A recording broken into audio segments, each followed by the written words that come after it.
Welcome to our first episode of Motherhood Musings with my mum, Annabelle Knight, who has decades of experience in educational leadership, junior school principal, associate head of a kinder to year 12 school, as well as her own experience as a mum and also as a grandmother with my kids and their cousins starting school and school readiness. At this time of the year, a big part, I think, and a big concern of parents is thinking of 2026 and class placements. Can you discuss what, in your experience, what you think is best with that? Well, I've always been a great believer that if you're worried about something or you're feeling a bit anxious about something, you need to share it. And so it's important that you do have these discussions with the school.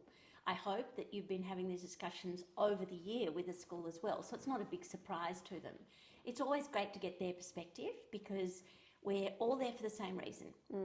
Your child's thriving, but we have very different perspectives on that. Mm-hmm. And those perspectives are important because the teachers see your child operating without you, and we see them more with an emotional attachment.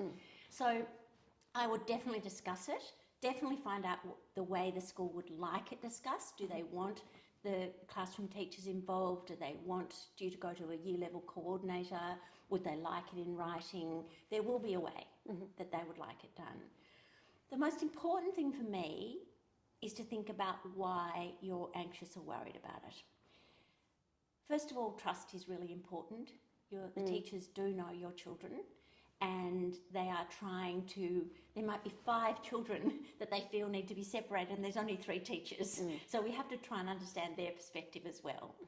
But what's important is to actually get their perspective, have a conversation about it, but talk about where your anxiety is coming from. What's the unmet need there? Could it be that you feel they're possibly quieter in class and not getting as much voice because of stronger personalities? Could it be they're with their best friend and having the most wonderful social life, but not focusing so well? Just talk it through. I mean, a problem halved is a good thing. And getting the teacher's perspective is important, and getting your perspective across is important.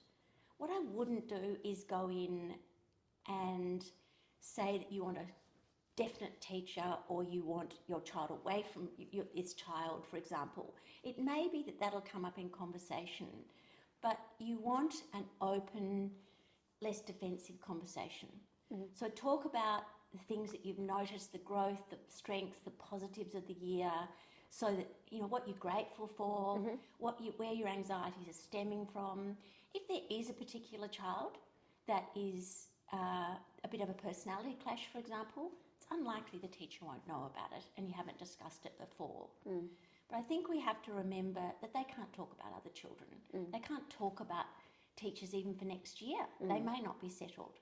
But get your thoughts across, be confident, be compassionate, and try and alleviate your anxiety.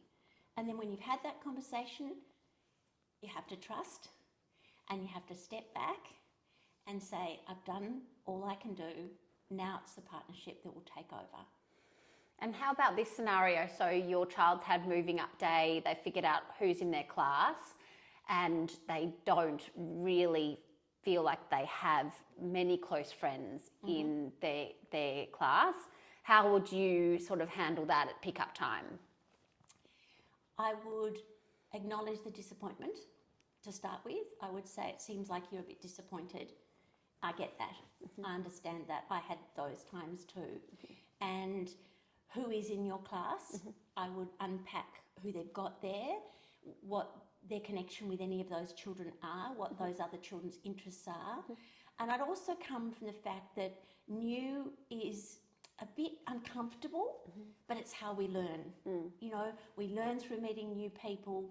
We in that learning zone is a bit uncomfortable at times. The other thing I love to think about is that you're just growing your circle of friends. You haven't lost the ones that you're not in the class with. There's recess and lunchtime and before school. There's so many events that you'll do together.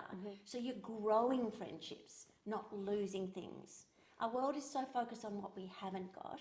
I think I'd flip it into what you have got, and maybe your strengths are actually going to help this whole class strive, you know, and so I think about what's good about it from your perspective, but not in a dismissive way. Because the most important thing is, I get it that you're disappointed, that you had a thought in your mind, and this must feel a bit uncomfortable for you.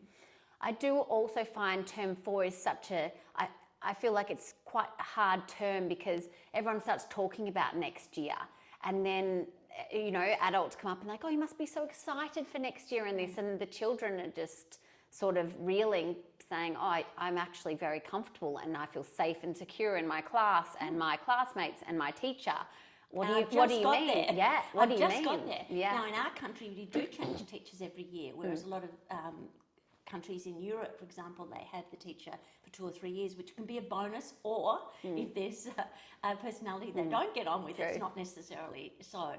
I think when it comes to teachers, it's important to discuss that with them. They all have a sensitivity to this. After they've had their moving up session, they come back to the class. Some children are in tears, some children are devastated, some are punching the air because they've got all that they want to. And the teachers are actually trained for this sort of thing as well. I think we overdo the future. I think we have to focus more on the present and familiarise them with what's coming up, but not overdo it. And time is a construct that, you know, for those younger years, they don't really understand, like the time next week or next year. It's like, you know, after Christmas and the holidays, it's very hard for them to really understand when that is. I remember once when I was an early childhood teacher, before I sort of progressed through all the different learnings that I did in education, one little boy had been told by his beautiful grandparents that when you're 5, you'll be going to school.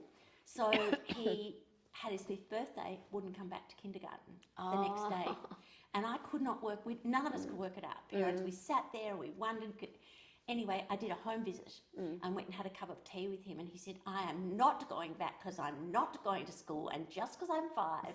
And we realised what had happened in our trying to do the right thing. We created this, I'm not going there, I don't want to go there. You know, I like kinder.